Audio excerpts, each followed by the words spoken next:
Nah, kalian gak asing kan sama benda ini? Buat yang suka ngopi sih pasti gak asing banget. Terus, apa nih kaitannya sama proyek kami? Nah, di sini kami akan membuat representasi dari cup ini ke dalam GeoGebra. Tidak lupa untuk mengukur dulu setiap tinggi dan lebar cupnya ya.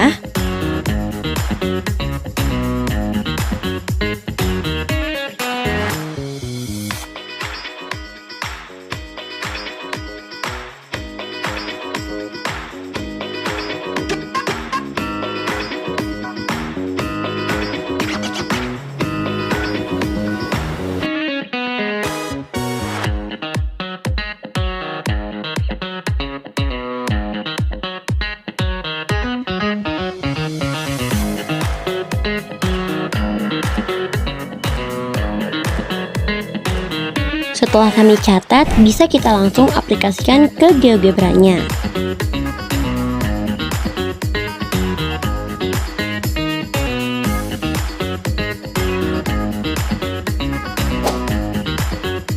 Dalam pembuatan representasi cangkir atau cup pada aplikasi GeoGebra, proses dimulai dengan mendesain profil atau garis lengkung pada tampilan 2 dimensi yang menggambarkan bentuk penampang cangkir.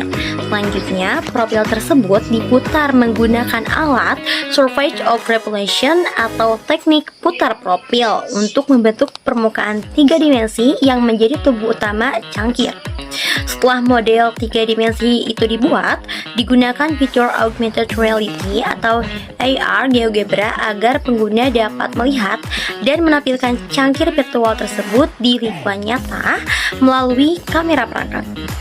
Buah IR gitu, dan diaplikasikan ke dunia nyata, ke cangkir atau ke kopi, ternyata hasilnya tuh sesuai gitu, dari tinggi dan lebar benda nyata. Nah, selain cangkir tadi yang bisa direpresentasi melalui aplikasi GeoGebra, kini bisa juga benda berbentuk kincir angin yang bisa direpresentasikan melalui aplikasi GeoGebra ini. Proses pembuatannya dimulai dengan membuat satu bilah dasar kincir sebagai objek utama. Selanjutnya, bilah tersebut diduplikasi dan dirotasikan ke beberapa sudut yang sama besar menggunakan fitur rotation tool. Setelah semua bilah tersusun secara merata mengelilingi titik pusat, seluruh bilah kemudian digabungkan menjadi satu objek kincir angin yang utuh.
Selain dari pembuktian cangkir tadi dengan menggunakan GeoGebra, terus diaplikasikan ke dunia nyata gitu, menggunakan GeoGebra versi defaultnya gitu, menggunakan IR atau Augmented Reality. Nah, terus kita bakal ngekonstruksiin mengenai jembatan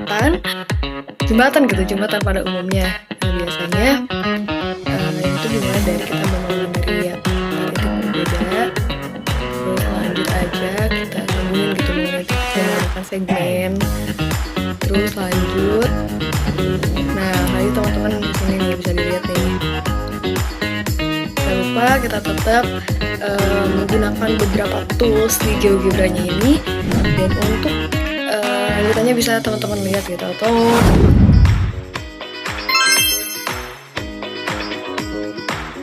nah, selain itu ada juga mengenai jaring-jaring dari sebuah bola atau cube gitu. Bisa bisa kalian lihat gitu gimana caranya.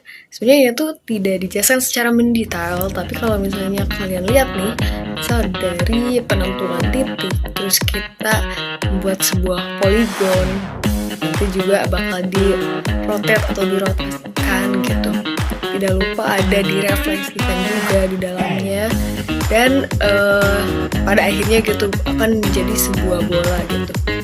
Ternyata dari sebuah jaring-jaring ini bisa dibentuk menjadi bola yang sebenarnya bisa diimplementasikan kembali di dunia nyata gitu. Ada bola asli yang bentukannya seperti ini juga.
Nah, di motif batik tilam ini sebenarnya teman-teman bisa membuatnya secara manual mengikuti garis yang ada.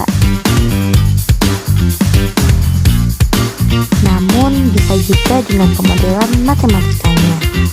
Misal, pertama kita buat motif dasar batik tilam di kuadran pertama, lalu duplikasi dengan refleksi terhadap sumbu Y untuk membentuk sisi kiri dan sumbu X untuk bagian bawah. Setelah itu lakukan rotasi 120 derajat atau 180 derajat terhadap titik pusat agar motif tampak berputar dan saling melengkapi. Gunakan relasi dengan vektor A,0 dan 0,B untuk menyusun pola berulang di seluruh bidang.